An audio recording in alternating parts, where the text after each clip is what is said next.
Hey, how long have you been out here? I waited so long. I thought nobody was coming. The motorcycles had been heading north for 3 hours when the fog started thickening. It rolled in low across the forest road, swallowing the tree line on both sides, turning the pavement ahead into something uncertain. Colt rode at the front of the group, as he always did, and he'd been about to signal the others to slow down when something at the edge of his vision made him squeeze the brake instead. He wasn't sure what he'd seen.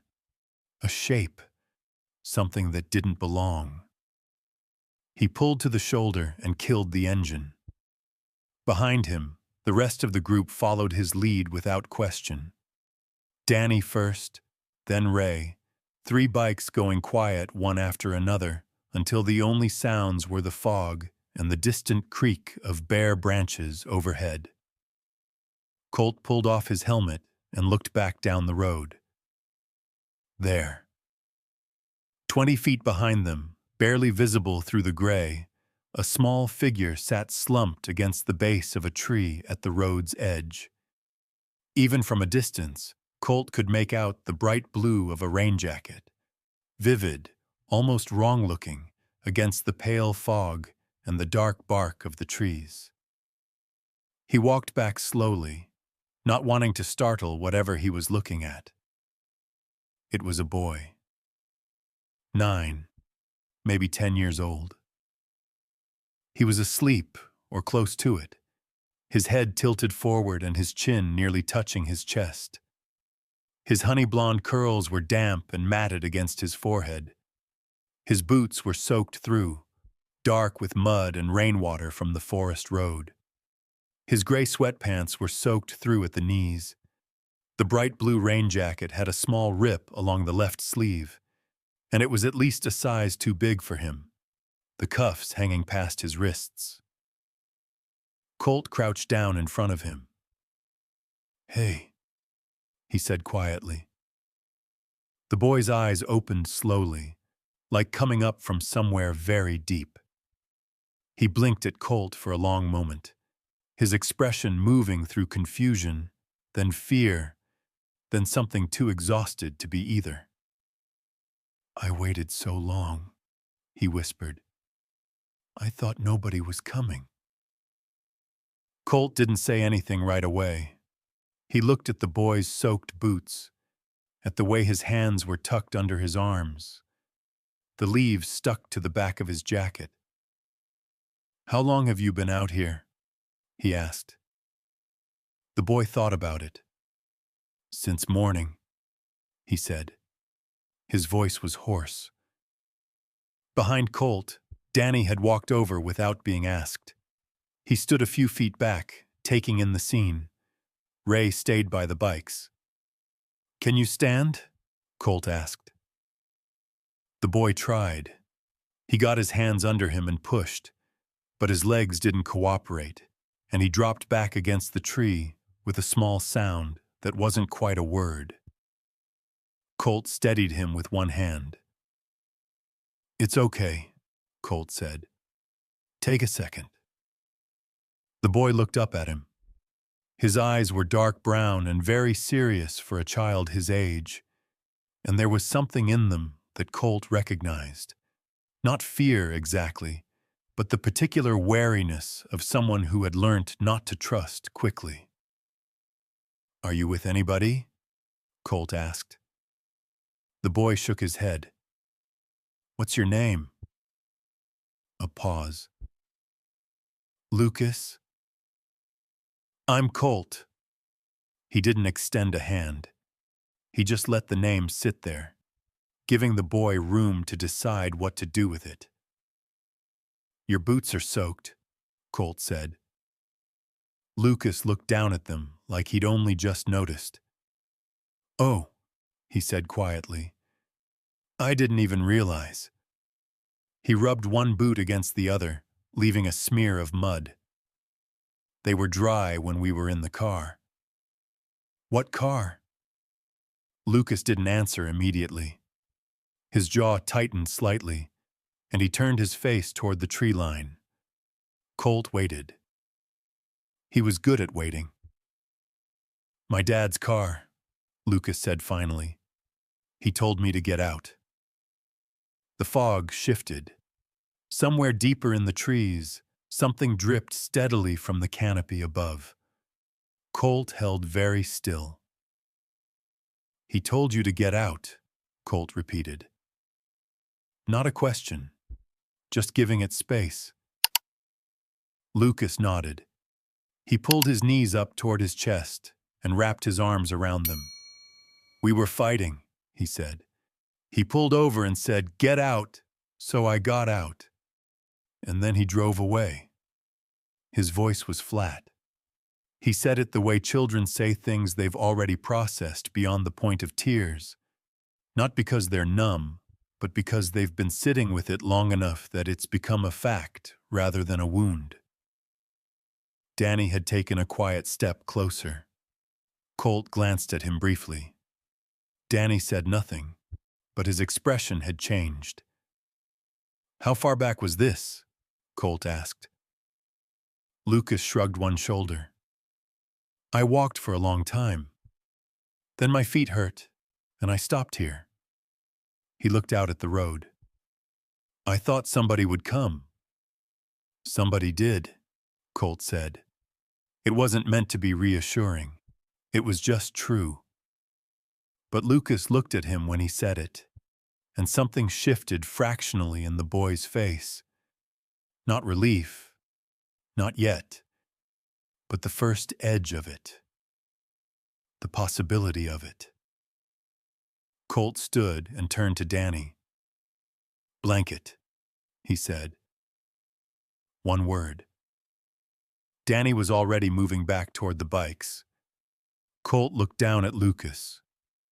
"Can you tell me which direction the car went? Was it the way we came from or ahead?" Lucas pointed north, the same direction they'd been heading. "How long ago was this?" The boy's forehead creased. "I don't know. The sun was still up." Colt checked the sky out of habit, though there was nothing useful to see through the fog. Dusk had settled fully around them now, the light reduced to a flat gray that made distances hard to judge. The boy had been out here for hours, soaked boots, no food, almost certainly. Late autumn cold seeping in through the damp leather. Danny came back with a thermal blanket from the emergency kit on his bike. He held it out toward Lucas at arm's length, giving the boy the choice of whether to take it. Lucas looked at it for a moment. Then he took it and pulled it around his shoulders. "Thank you," he said quietly. It was automatic. Polite in the way that children are polite when they've been taught that manners are a form of self-protection. "You're welcome," Danny said. Ray had walked over by then, stopping a respectful distance back. He was the youngest of the three of them, mid-30s, and he was making a visible effort not to stare at the boy's soaked boots. Colt pulled out his phone. 2 bars out here, barely. He checked the GPS. The nearest town was 14 miles north. He looked at the road behind them, the direction Lucas had pointed, and thought about a car driving away from a child standing on a forest road at midday.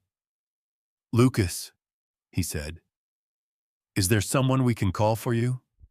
Your mom, a grandparent, anyone like that?" The boy was quiet for a moment. "My mom," he said, "but I don't know her number. It's in my dad's phone." "Do you know where she lives?" "Claremont," he said. "We used to live there before my dad moved us." Colt filed that away. He looked at Danny again.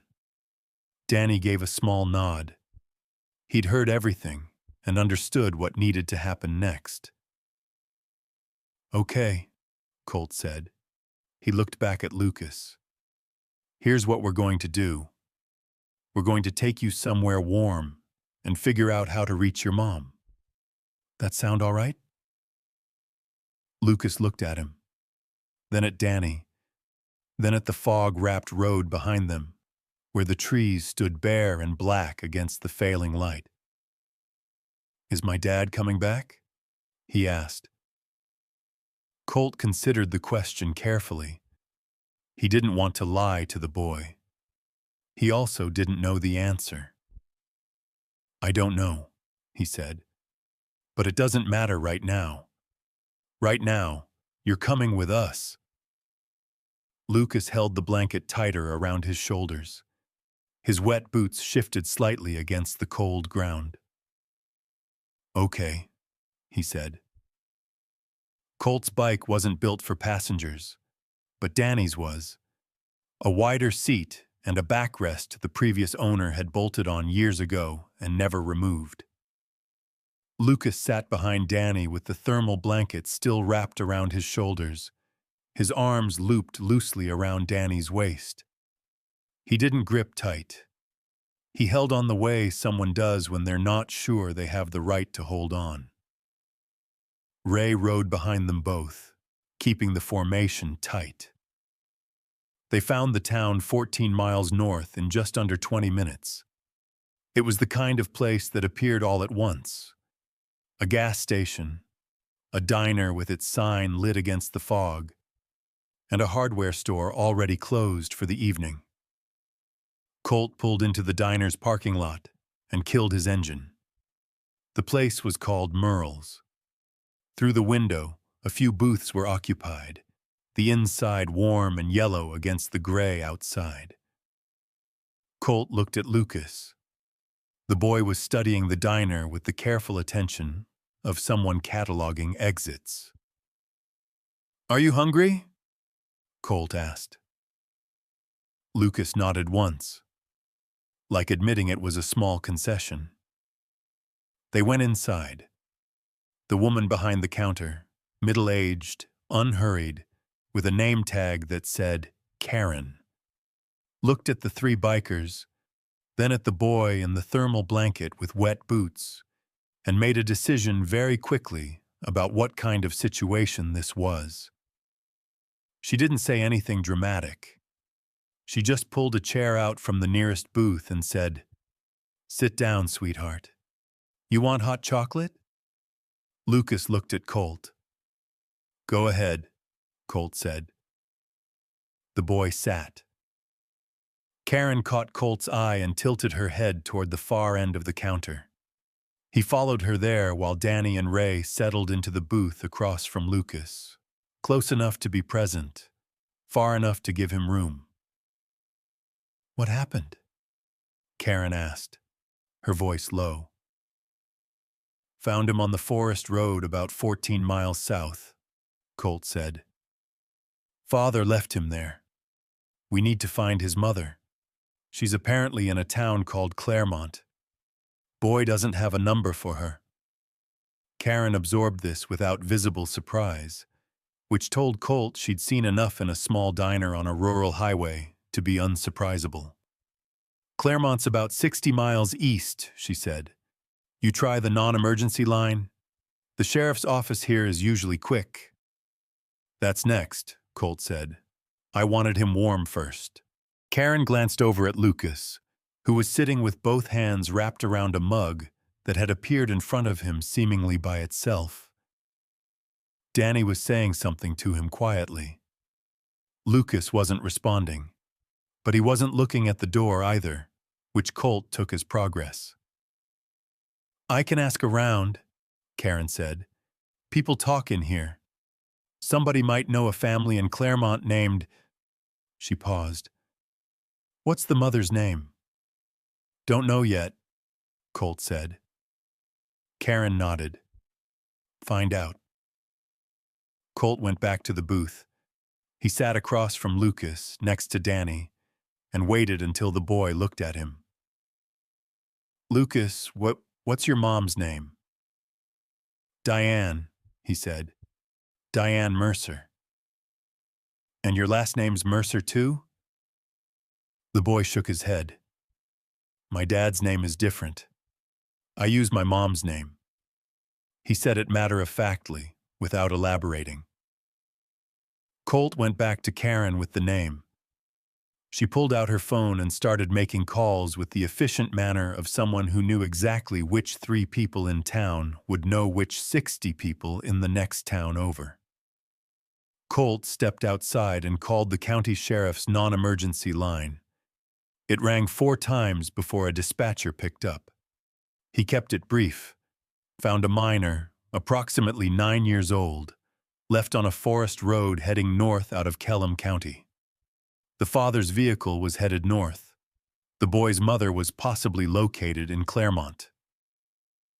The dispatcher's tone shifted when he said the boy had been left out there for hours in soaked boots. She asked him to stay on the line while she pulled up records. While Colt waited, he watched through the diner window. Danny had apparently asked Lucas something because the boy was actually answering, a few sentences at least, and Danny was nodding along without making a production of it. Ray had ordered food and slid half of it toward Lucas without comment. The boy ate without looking up. The dispatcher came back. There was no missing persons report filed yet for a child matching Lucas's description, which meant his father either hadn't called it in or hadn't intended to. She said she'd flag it and have someone from the local department make contact at the diner within the hour. She also said she'd try to locate a Diane Mercer in Claremont through their system. Colt came back inside and told Danny quietly what the dispatcher had said. Ray leaned over. "No report filed," he said flatly. "Not yet," Colt said. The 3 of them let that sit for a moment.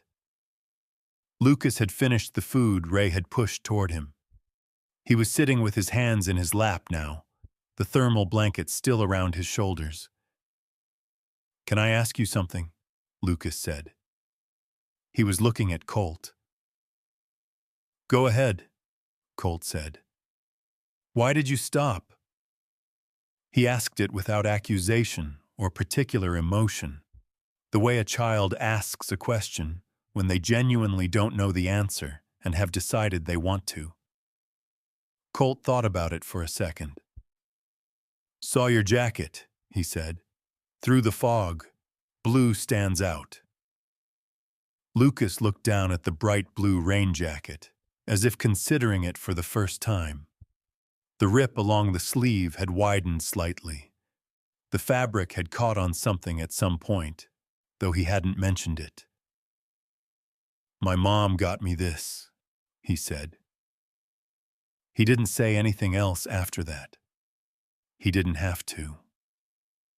Karen came back from the far end of the counter with her phone still in her hand, and a look on her face that meant she'd found something. She beckoned Colt over again. "A woman I know in Claremont says there's a Diane Mercer who works at the elementary school there. 2nd grade teacher. She says Diane's been—" Karen paused, choosing words.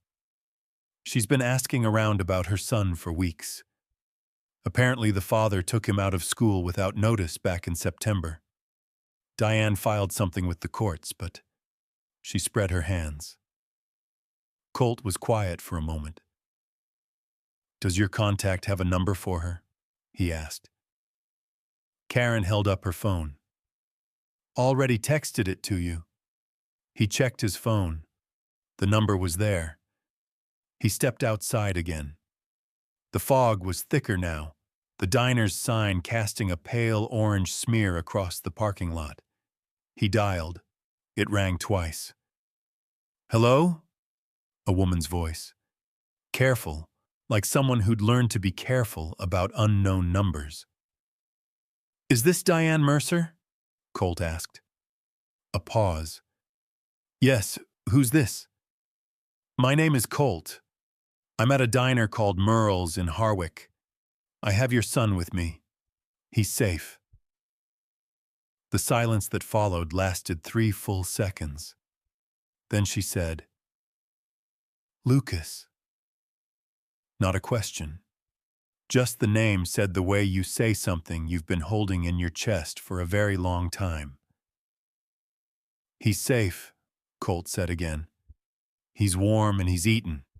We found him on the forest road south of here." He heard her exhale. He heard the particular quality of it, the kind of breath that had been held for weeks. "I'll come," she said immediately. "I'll leave right now. Harwick, is that—" "About 60 miles west of Claremont on Route 9, Colt said. "Merle's Diner. You can't miss it." "I'll be there in an hour," she said. Her voice had steadied into something determined. Will you stay with him?" "We'll be here," Colt said. He hung up and stood in the parking lot for a moment. Through the diner window, he could see Lucas still in the booth. Danny had apparently done something mildly ridiculous, because the boy's expression had cracked open slightly. Not a full smile, but the architecture of one. The suggestion that a smile was a thing that could still exist. Colt went back inside. "Your mom's on her way," he said. "About an hour." Lucas looked up at him.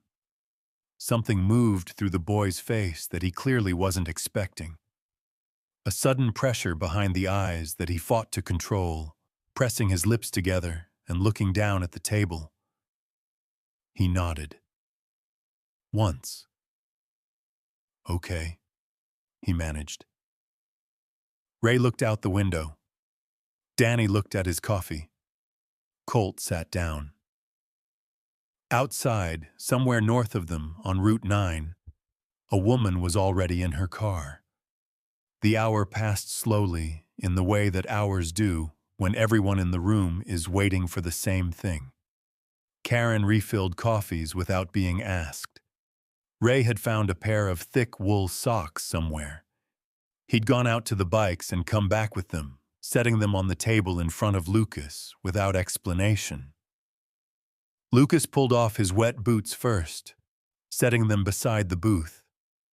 Then he pulled the socks up over his cuffs. The relief on his face was the unguarded kind he hadn't managed to hide in time. Danny had taken to doing small things, keeping the water glass full and angling himself in the booth so that his back was to the room and Lucas had the wall side, where nothing could come at him from behind.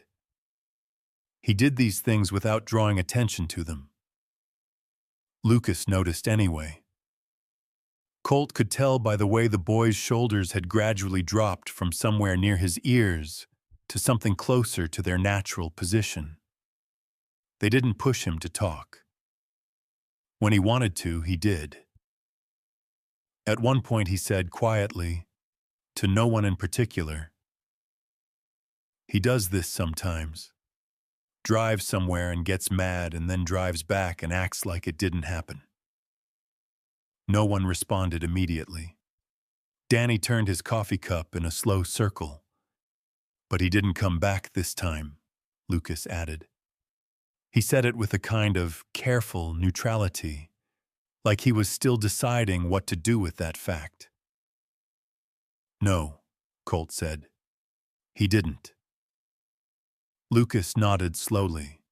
He looked at the window, at the fog, and the orange blur of the sign.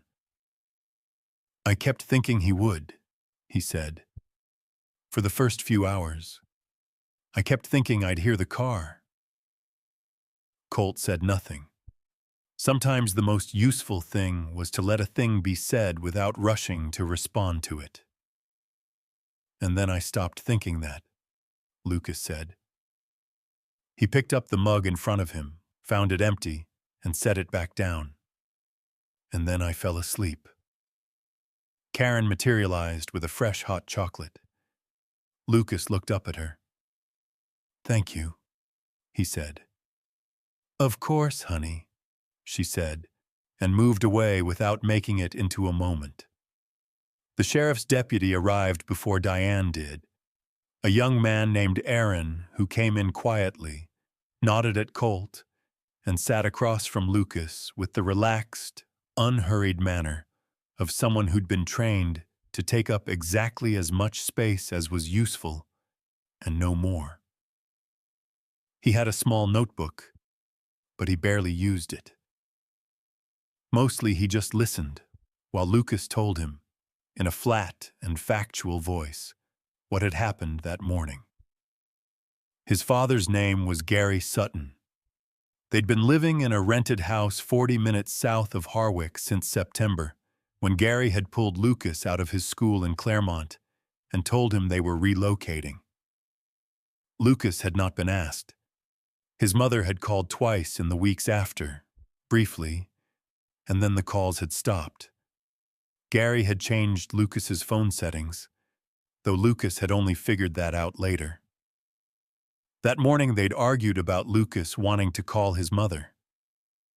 Gary had pulled the car over on the forest road. The rest Colt already knew.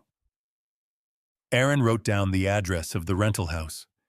He wrote down Gary Sutton's name and the make and color of the vehicle. A gray pickup, Lucas said. An older model with a dent along the passenger side rear panel. Aaron read it back to confirm, then closed the notebook. "You did good," Aaron said to Lucas, "telling us all that." Lucas shrugged one shoulder. "I just said what happened." "That's exactly right," Aaron said. Aaron stepped outside to make calls. Colt followed him after a moment. "Custodial situation?" Colt asked, keeping his voice low. "Looks like it," Aaron said. He had his phone out. "If the mother has a court order and the father violated it, we're looking at custodial interference at minimum. Depends what's on file." He glanced back through the window at Lucas. "Kid's composed." "He's been composed all evening," Colt said. "Doesn't mean he's fine." Aaron looked at him. "No," he said. "It doesn't." Diane Mercer arrived at 53 minutes.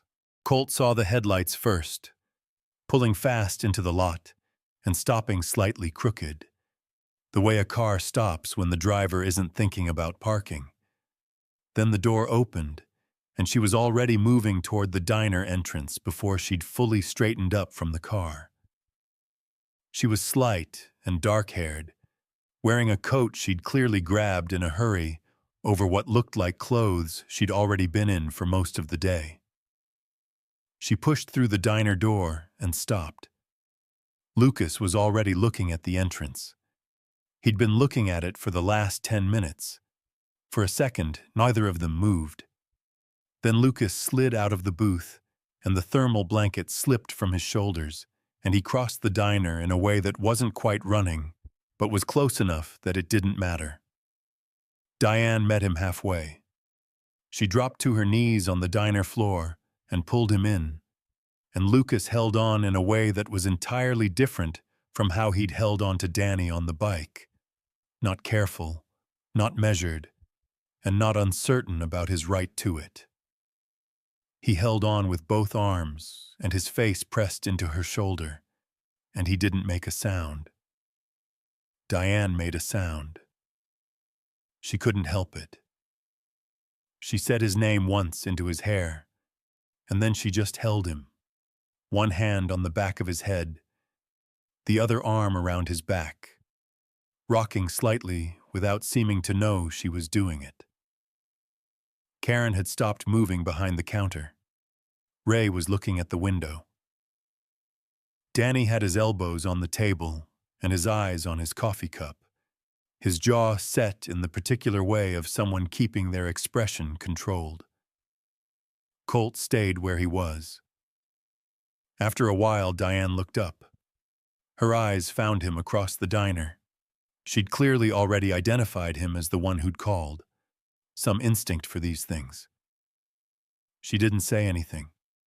She held his gaze for a moment, and what was in her face was so unguarded and so complete that Colt looked away first, giving her back the privacy of it. Aaron came back inside and spoke with Diane quietly at the counter, while Lucas sat close beside her, pressed against her arm, the wool socks still pulled up to his calves. Aaron explained what would need to happen next. A formal statement, contact with the County Family Services Office, and the matter of Gary Sutton's whereabouts, which deputies were already pursuing. Diane listened to all of it with the focused attention of someone filing each piece away carefully. When Aaron finished, she asked 2 precise questions, got 2 precise answers, and nodded. Then she looked down at Lucas. "You okay?" she asked. He considered it seriously, the way he considered most things. "My feet were freezing earlier," he said. She looked at the wool socks, then the bright blue rain jacket, the ripped sleeve, the gray sweatpants stiff with dried mud at the knees. "I know," she said. She put her hand over his. "They're warm now." "Yeah," he said. "They are." Colt and the others were outside by their bikes when Diane came out. Lucas was inside with Aaron, finishing the statement. She walked over with her hands in her coat pockets and stopped in front of Colt. "I don't know how to..." She started, and then stopped herself because there wasn't a clean way to finish that sentence, and she seemed to know it. "You don't need to," Colt said. She looked at the 3 of them. Danny gave a small nod. Ray looked at the ground. "He said you almost rode past him," she said. "Almost," Colt said. She pressed her lips together. Then she said, "Thank you for not quite doing that." Colt didn't answer. There wasn't much to say to it. The fog had thinned while they'd been inside, not gone but lighter, and the dark shapes of the trees along the road were more visible than they'd been an hour ago. The diner sign buzzed softly above them. Diane went back inside. Colt pulled on his gloves. Danny walked around to his bike. Ray was already on his, waiting. Through the diner window, Colt could see Lucas sitting in the booth again, next to the deputy, the bright blue jacket catching the warm light from inside. His head was up. He was answering a question, and his voice, though Colt couldn't hear it, looked steady. Colt put on his helmet. They rode north, into the clearing fog, and the lights of the diner disappeared behind them one by one until there was nothing left of it but the dark and the road and the sound of 3 engines moving on.